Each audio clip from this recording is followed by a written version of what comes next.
যিনি ঢাকা 11 আসনে আমার প্রতিদ্বন্দ্বী জনাব এম এ কাইয়ুম, বিএনপি ধানের শীষের প্রতীক থেকে আমরা আরে ভাই এখানে তো আসছেন ভাই। হ্যাঁ, তো আপনারা এটা ইতিমধ্যে জেনেছেন যে রিট হয়েছে। আমরা কয়েকদিন আগে আমরা বিভিন্ন সোর্স থেকে এবং সোশ্যাল মিডিয়াতে এসেছে যে ওনার একটা পাসপোর্ট আমরা দেখেছি, যেটা ভানুয়াতুর নাগরিকত্ব ওনার রয়েছেন, এবং হলফনামায় এই দ্বৈত নাগরিকত্বের বিষয়টা গোপন করা হয়েছে। এবং বাংলাদেশের সংবিধান অনুযায়ী দ্বৈত নাগরিকত্ব থাকলে তিনি সংসদ সদস্য পদে প্রতিদ্বন্দ্বিতা করতে পারবেন না। এবং যেহেতু ইলেকশন কমিশনের যে সময়টা ছিল আপিল করার, সেটার পরে আমরা এই তথ্যটা পেয়েছি, ফলে কোর্টে যাওয়া ছাড়া এটা উপায় ছিল না।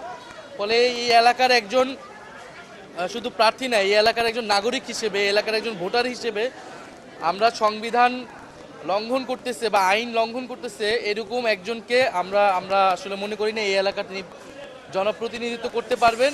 ফলে আমরা এই জন্য কোর্টে গিয়েছি যে বিজ্ঞ আদালত এই বিষয়ে আরও অনুসন্ধান করে তারা এই বিষয়ে যে আইন রয়েছে সংবিধান অনুযায়ী তারা রায় দেবেন।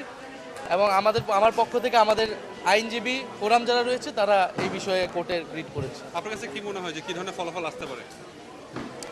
আমরা তো আইনের শাসন চাই, ফলে আইন যেটা বলবে, এখন আমরা বিভিন্ন সোর্স থেকে এটা ভেরিফাই করেছি, এখন এটা বাকিটা আদালতের বিষয়। তারা যাতে এইটা আসলে সম্পূর্ণ সত্যতা নিশ্চিত করে যেটা সত্য, যেটা ন্যায়, যেটা আইনসঙ্গত, আমরা সেই ফলাফলটা যাচ্ছি। এটা কার পক্ষে বা বিপক্ষের বিষয় না। এবং গতকাল আপনি প্রচারণা বলেছিলেন যে লেভেল প্লেইং ফিল্ড নিয়ে আপনি এখনো খুশি না। আপনার কাছে কি মনে হয় যে কারণটা কি এখনো লেভেল প্লেইং ফিল্ডটা কেন নিশ্চিত করা যাচ্ছে না? আপনি যদি প্রতিদিন শুধু দেখেন যে ঢাকা 11তে আসনে আপনারা চাইলে আমরা একটা রিপোর্ট আপনাদের দিতে পারবো যে প্রতিদিন নাহিদ ইসলামের কতগুলা বিলবোর্ড, কতগুলা ব্যানার, ফেস্টুন ছিঁড়ে ফেলা হয়, নামিয়ে ফেলা হয়।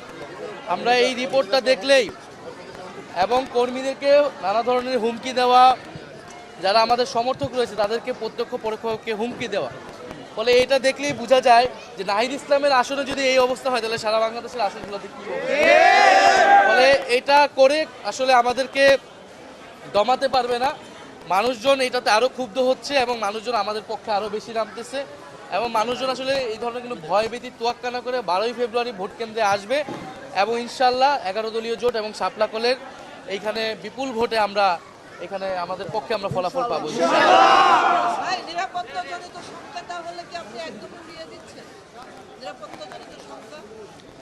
নিরাপত্তাজনিত সংখ্যা আমাদের তো শেরপুরে আমাদের এক ভাইকে হত্যা করা হয়েছে, ফলে এখানে তো নির্বাচনে আবারও লাশের রাজনীতি শুরু করেছে আমাদের যারা প্রতিদ্বন্দ্বী রয়েছে।